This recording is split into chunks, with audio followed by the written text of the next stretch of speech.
What is happening, y'all? Welcome back to episode 2 of the walkthrough. So this time around, we're going to be knocking out the eastern portion of Limgrave, which can be known as the Mistwood, and the southern portion, which can be known as the Weeping Peninsula. So there's a pumpkin head on the bridge. Go ahead and ignore this guy for now. We just want to run past him. And there's going to be 2 more smithing stones we'll pick up right there. We're going to keep on heading this way over towards Summon Water Village. We're going to be hitting this area a little bit later, but there is a boss here that has a key item we need for a quest, in addition to... let's go on and talk to D real fast. This guy is going to go to the hub in a little bit. You can just talk to him. It doesn't really matter if you talk to him, we can still complete his quest. But yeah, he has a key item, and in addition to that, this one in particular has a pretty nice summon for early game. It's going to summon these 2 skeletons that will keep respawning over and over unless something hits them after they're already down, which most bosses and NPCs won't. So they're definitely a really solid summon choice because they last. So while we're going to be ignoring him, we're not going to be ignoring everything that's here. And what we want to do is stay to the right side of the ruins. And you can see over there on the left that gravestone icon. That is the ashen icon. That's the summon, meaning that we can summon up our dudes. We're not going to summon them up and try to actually fight this guy. We want to go over here. And when you see the turtles, you know you're in the right area. We're going to use our first stone sword key. Now, even if you didn't start with the stone sword keys, we picked one up back at the hut where we met the lady in the last episode, so you should still be good.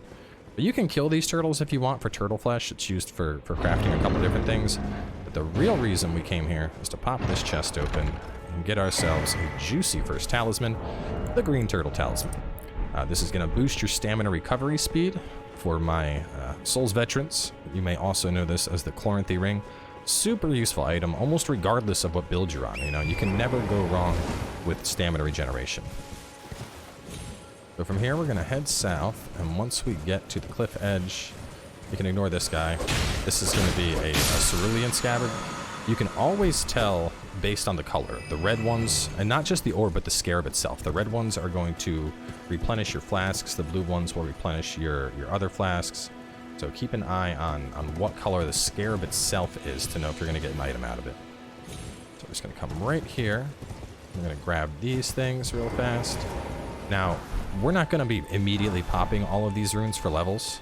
In general, what I like to save runes for is when I'm short. So what I mean by this is, as we're playing through content, let's say that we're about to go into a boss battle and we're like 1,000 runes short of getting a level. That's when we're going to use this stuff. We're going to use it, we're going to get enough so that we can grab our level, and then that'll just make things a lot more comfortable. So we're going to grab that, head south, runes for tombs. We're going to go down for a shiny that has Sacred Blade. He should be this way, I believe. Where is Mr. Sacred Blade at? It's near the church. There's the church. I can hear him. There he is. So this is a spirit spring jump. These will boost you on up, but they'll also soften your fall when you jump towards them. You can see how I kind of have like a wind aura swirling around my horse. If you see that, you're in the clear. So go on and kill this guy. That's going to give us Sacred Blade, and this is a super useful Ash of War for the early game catacombs, because it's going to give you holy damage, which will allow you to kill the skeletons in one hit. After that, we're going to run into this church. Just to show where we're at on the map, here's the church. There's Summon Water Village. We're going to get our Flask of Wondrous Physic. This thing is super awesome. One of my favorite additions to the game. It's a mix and max potion where you can pick exactly what you want, what effects you want in the potion from things you find out in the world. And then it's single use, but still just like a really cool item, you know? Make your own potion. I love it. Okay, from here, we are going to go northeast. And right here in this water, it's going to be a teleporter. I'll go on and take this, and this is going to yeet us across the map into an area where we probably don't belong, but we're going to go anyway.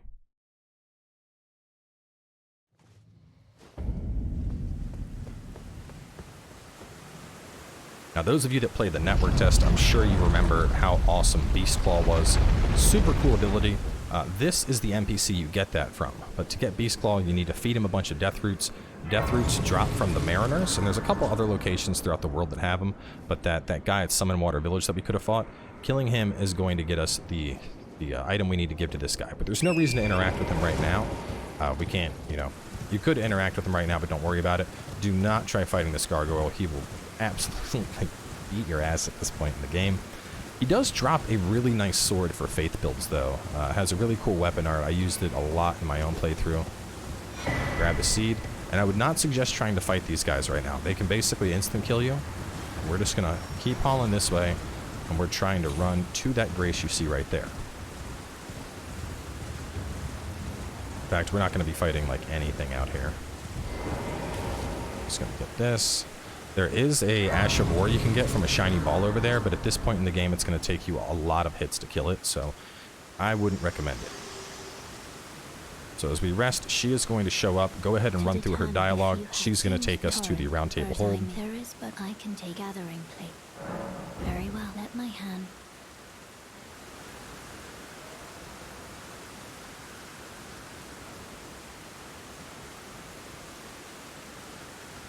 So we're not actually going to do anything in Roundtable hold just yet.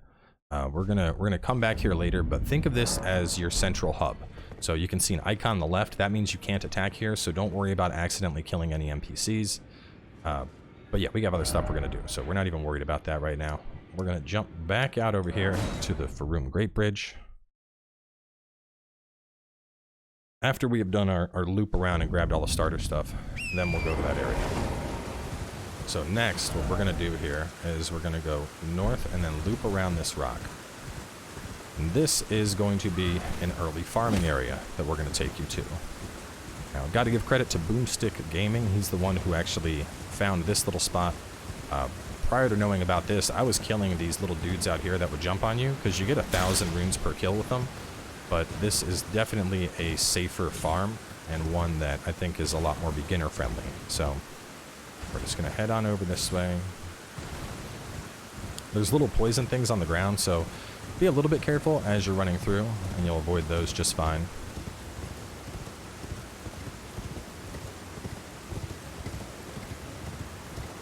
Now, in general, I am not going to recommend you do a ton of farming. We're going to farm up enough souls to upgrade our weapon, and that's about it. The levels will come pretty easily. If you're really, really struggling in the game, that's when I would suggest farming, but I mean, you don't, trust me when I say you don't need to farm in this game by any means. You can get through just fine without, you don't need to farm up 30,000 souls and level up a bunch at the start. So this is a puzzle tower. There's a bunch of these throughout the world. This one, usually that statue gives you instructions, but it's broken, but I'm going to show you all how to solve it anyway. So it's pretty easy. We're just going to jump right here and aim for that balcony. Dismount the horse, and we're good.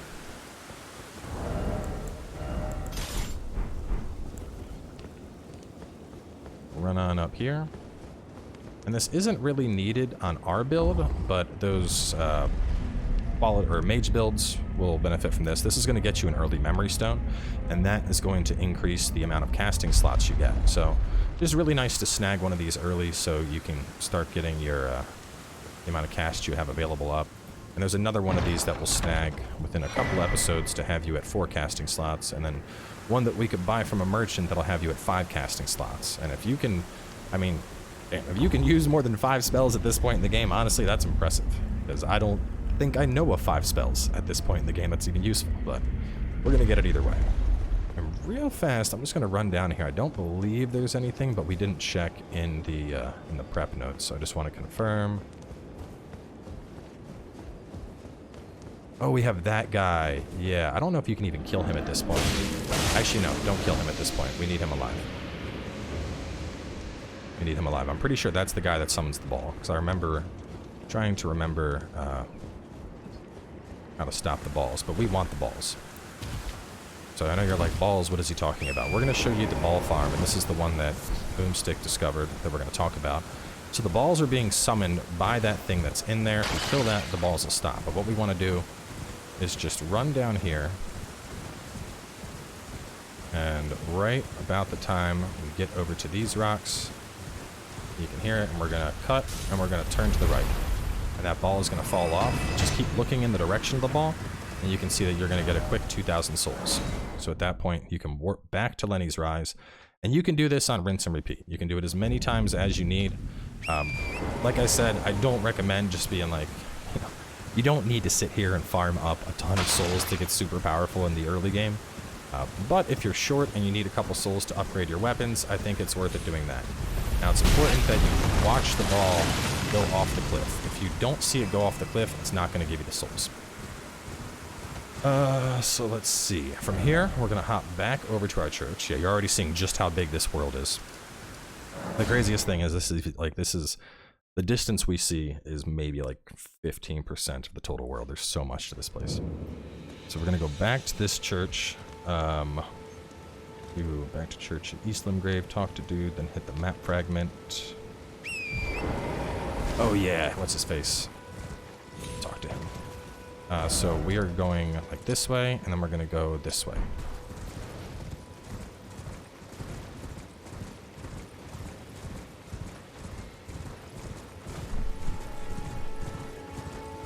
So just ride on out towards that broken structure you see. You can see this one is red, so that's going to restore Estus. I'm not worried about killing that. Well, flasks, Estus, same thing.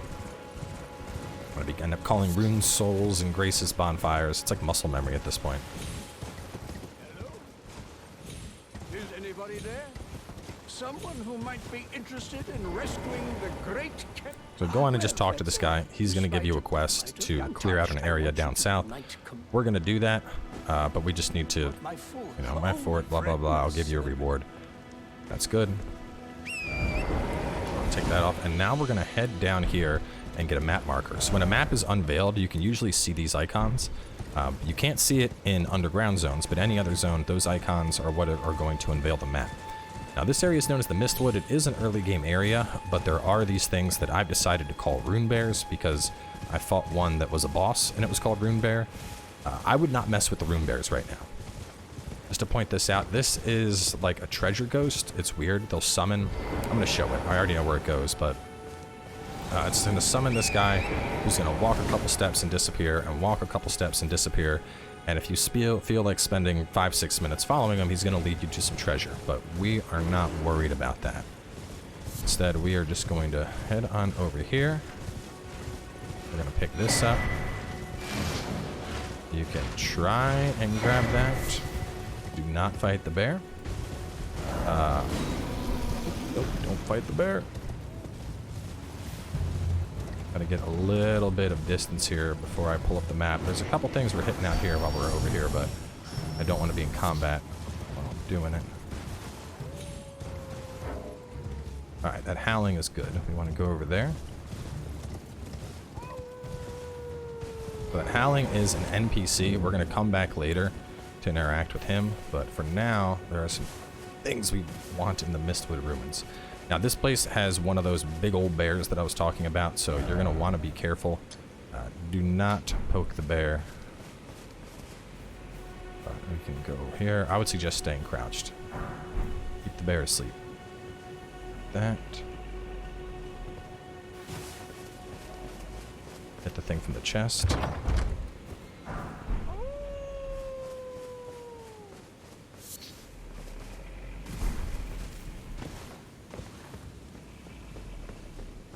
Bear's still sleeping, which is good. This is going to get you another talisman. So we'll enhance charged attacks, which is pretty nice. Like I said, charged attacks are really good. Let me see. What do we got here? Bird tree, kill the shiny along the path. Got the 2 flasks in the tree. Southeast, west. Just checking my notes. So next we're going to head on over to the Erd tree where I marked. There should be a shiny. I can hear you. No? Stop running.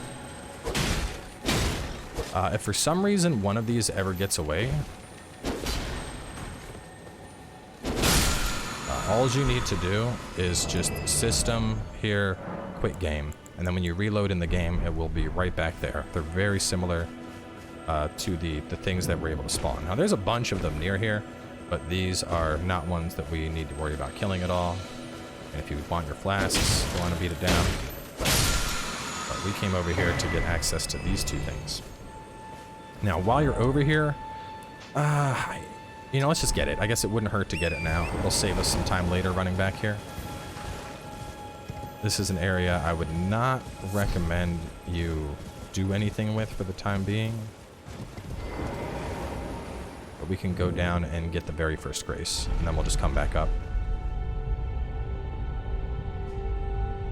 So on top of the massive expansion to the map we've already seen, there are also multiple underground regions in this game. Like, in the review I said that like the running theme of the game is there's more. And it's because every time you think you've seen it all, a whole new area shows up. It just gets bigger and bigger and bigger and bigger, and it doesn't really stop. This is why I wasn't gonna do this in the notes. It's just a long ass elevator, man.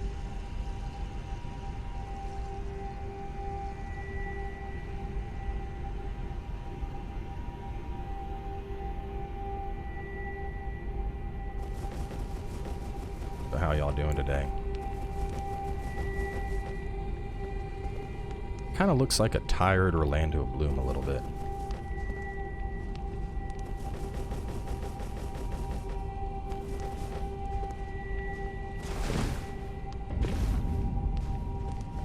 Just gonna grab this. We're not doing anything else here. We're just going to get this grace so that we can come back here later. And you can tap R3 to toggle between those states. Next, we're gonna go here and here. So we're just gonna warp back up. It's probably faster for me to just run down the road than it is to take that massive elevator back up.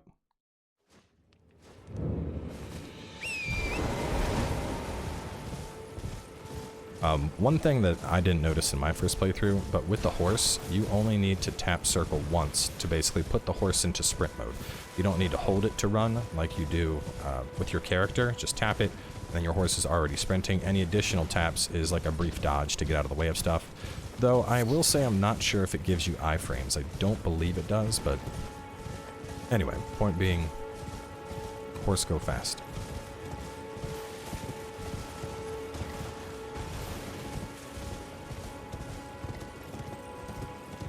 You can already kind of see why this area is called Mistwood. It's just, you know, can't really see too much. Whole area is misty.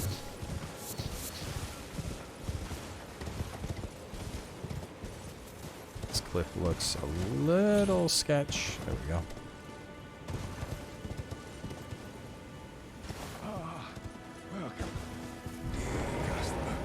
Yes, right. Every time you find a merchant, talk to them, just see if they have anything you want. I'm hungry. This guy has some PvP items. He has cookbooks. This gives you Beastler Pot and Exalted Flesh. Exalted Flesh, that buff stuff, so that's good. Beastler Pot, I'm not really worried about. He has a couple arrows and shields. If you want to invade people, that's how you invade people, is those things. Which, by the way, on the note of invasions, you should know that PvP by default is turned off in Elden Ring. If you are playing by yourself and you're not summoning, no one besides NPCs can ever invade the game. So, you know, if you're one of those people that you dread invasions, don't worry about it. You're going to be just fine. There's going to be some NPC invasions that'll happen.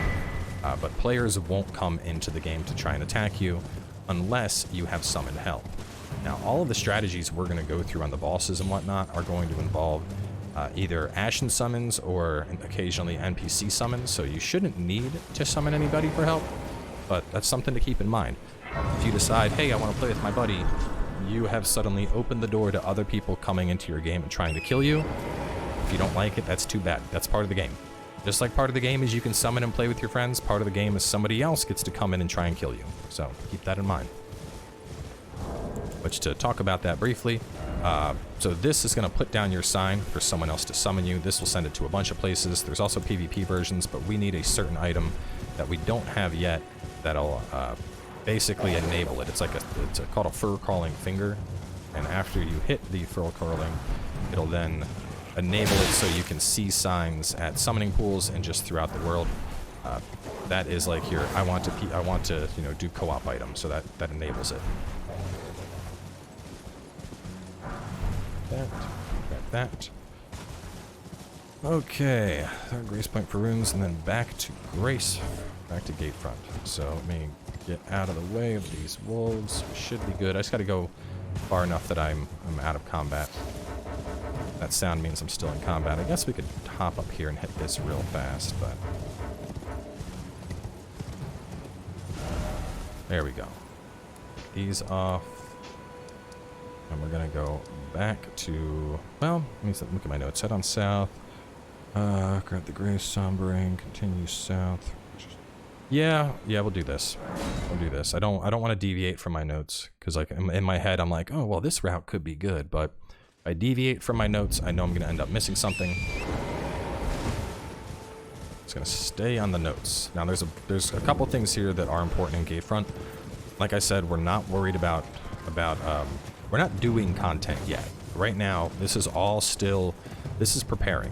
We are trying to run through, we're grabbing a couple graces, we're going to a couple places, we're getting a couple key items that will, overall, it'll make your playthrough a lot smoother. So don't worry about like trying to explore zones in depth and collecting everything. I promise we're gonna get to all of that. So, I know people are probably like, there's stuff in Gatefront, you missed it. Like, trust me, I know, we're gonna get there, but you know, this is, think of this like practice before the big game. We're doing a bunch of stuff right now that'll make your experience smoother when the time comes.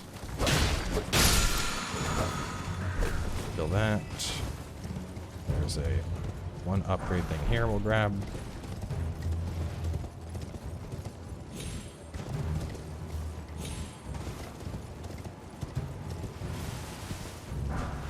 Grab the somber smithing stone. We're gonna run this way. Ignore the caravan for now. We're not worried about that. In fact, I would stay to the right of it, just so all that stuff doesn't aggro onto you. We're just going to keep heading south for now.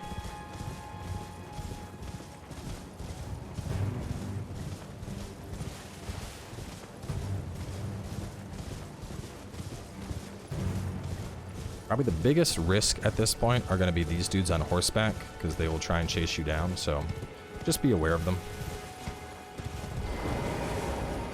Hit this grace. And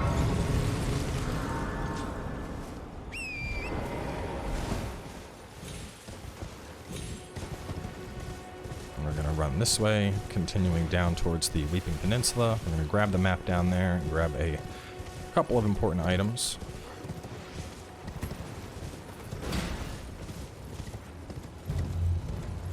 Now there is a ballista on approach here.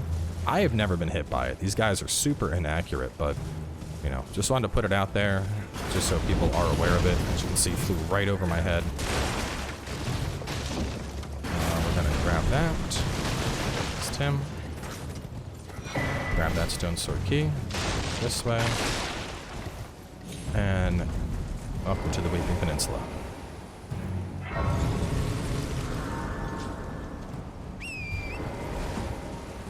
There's an NPC here. I wouldn't talk to her just yet. We're gonna get to her later.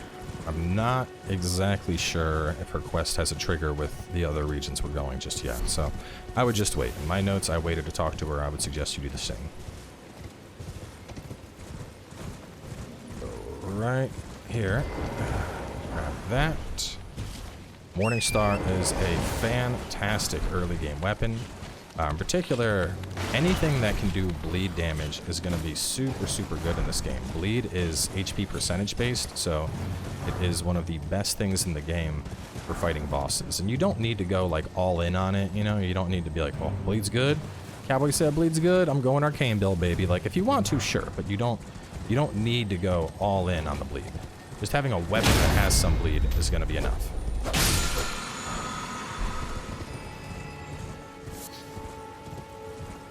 Continue south for Luke's Morningstar, Mighty Shot, and we're running to a Grace that's ahead.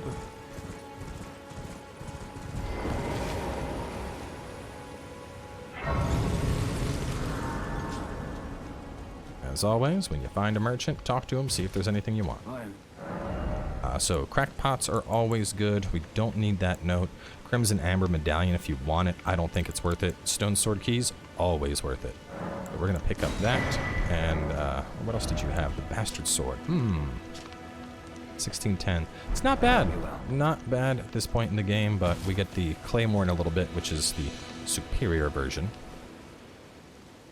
Now, as always, it's already the evening, so we are going to warp things back because the last thing you want to do is spanked by a night boss, which there is one right where we're at. So, early morning, and we're going to continue our run south. It's Castle Morn, another spot with a legendary armament. We're not going all the way down there. We just want to hit this. And then we're going to head on back.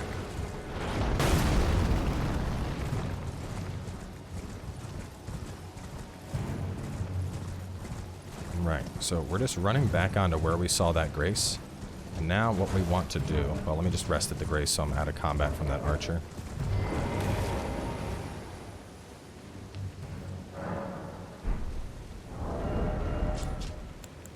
So you can see, looking at that, I can see that the Morningstar is going to have more attack power, and on top of that it has bleed, so that's already an auto pickup for me.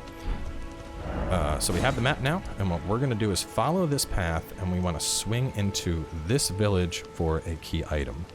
We're going to get that, and then we're going to head up north for a grace, which should be right around here. And then we're going to head out west for a church. And then, let's see, church, and then we're going to head southwest for the lantern, which is down here. So, we have our markings, just to show those again. 1, 2, 3, and 4.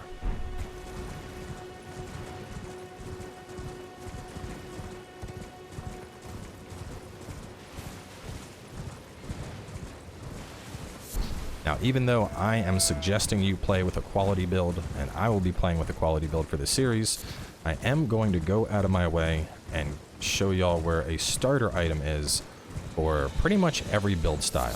So regardless of what you want to do, if you want to play Faith, or you want to play Dexterity, or Strength, or, you know, like I said, whatever you want to do, rest assured, between this episode and the next episode, you will have some really, really brutal starter items. So, grab the Sacred Tear. Be careful of these rats. Grab that. That's Flame of Frenzy. That's what we wanted. And then we're going to head out to number 2. Now, Flame of Frenzy is a absolutely devastating spell. I cannot stress this enough. Even moving all the way towards the very end of the game, my level 150 Faith build that I just put up on the channel, I still use that spell as one of my main damage dealers. So if you're playing a Faith build, trust me when I say that will carry you. That is your nuke if you want to be a Faith boy. I'm going to take 1 and 2 off just to make things a little bit easier. Now we're going to head on out to that church. Need to work our way down a little bit.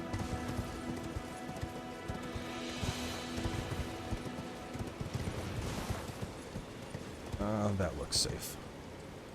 Like I said, you're going to have to just get a feel for what exactly is a safe drop with the horse.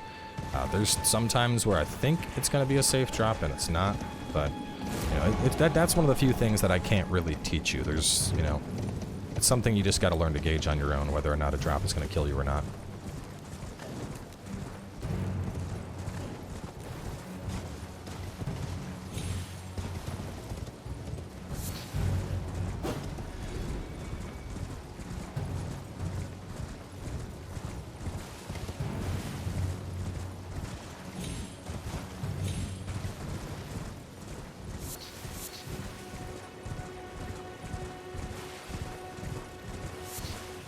I always love doing this after, like, thinking about how long it took me to find certain things on the Let's Play, and, you know, the blind experience is infinitely different.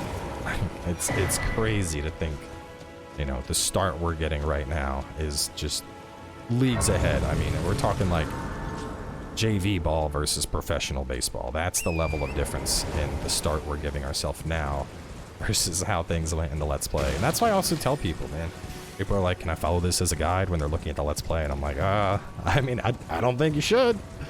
Because it's, you know, it's not curated at all. We're all over the place. Anytime I see ruins, I try to pick up rune fragments. You use those to make your little shiny rainbow stones, and there are a lot of areas that rainbow stones are useful in this game.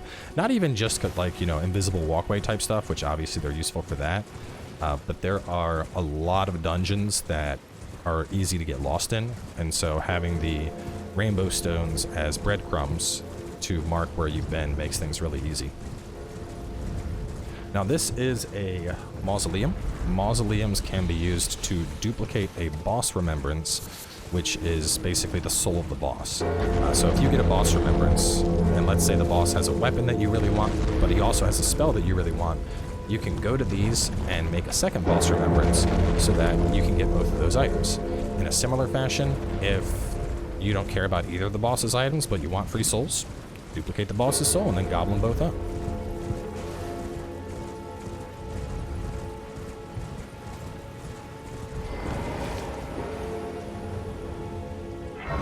Okay. This is one of the most important merchants. Let's see how much it's going to cost us. It will be 1,800. Our 5 is worth 1,600, and then I'll take a single one. And the reason we came all this way was to get the lantern, which, oh my god, such a boon. So I like putting that as a pouch item as well. Lantern and horse are two things I'm always going to need. So you can see how much light the torch gives us. Even without the torch, you can see things are still pretty well lit. And I really got to give him credit there. The lantern does not mess around in this game. So from here, we're going to go back to the Church of Ella.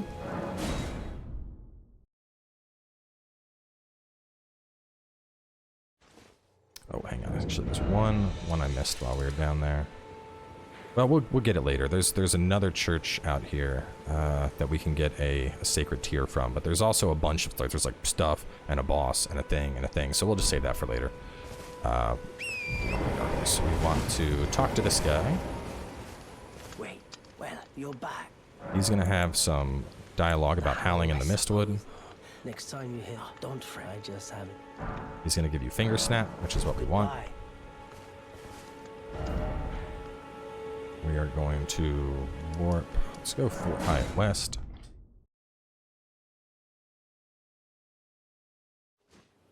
And then we want to head back to the Mistwood ruins.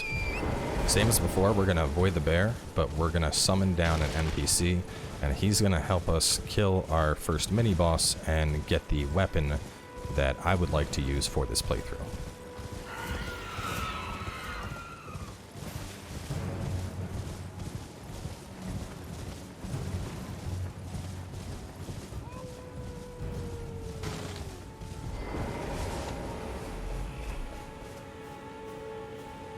Don't wake the bear.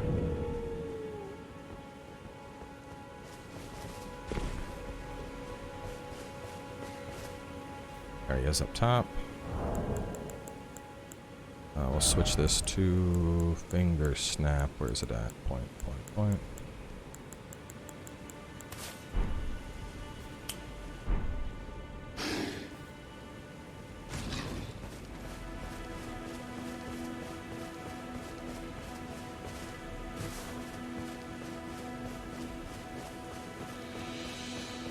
Who goes there?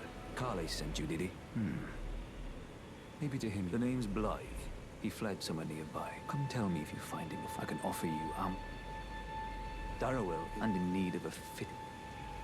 So now that we've talked to him, we're going to warp on over to Aguil Lake South. We can use the Aguil Lake South grace we grabbed earlier.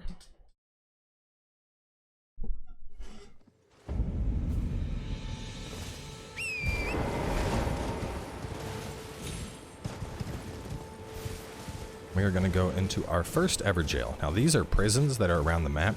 I really like these because to me this feels like big potential DLC type energy. Like, you know, just put a tomb on the map that you can go on in and end up fighting stuff.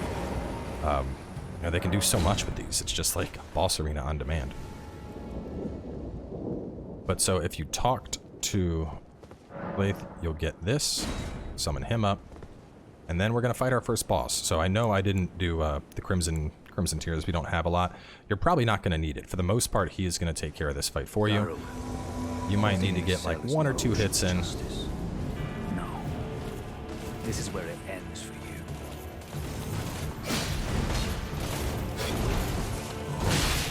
We're just going to wait until he aggroes on the boss.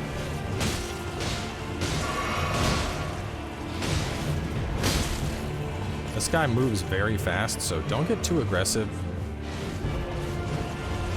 What I would suggest doing is getting in and doing a couple of jump attacks.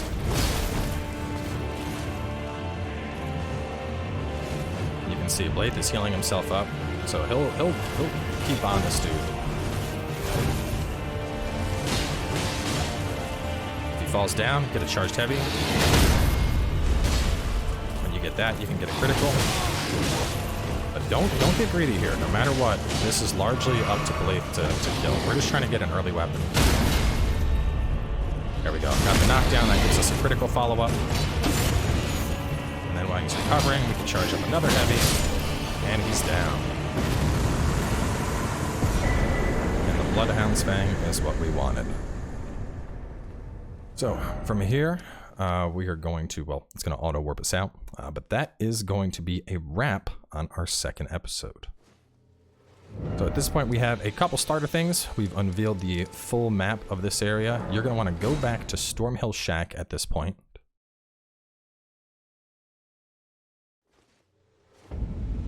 And she's still here? Yeah, she is still here. Okay. But yeah, so in the next episode, what we're going to do, let's see if I meet the Rex yet. I don't, so we need more strength and more dex, but this is the weapon that I'm going to use for most of this playthrough. Very strong curved greatsword. It has bleed on it already, so it's an excellent choice.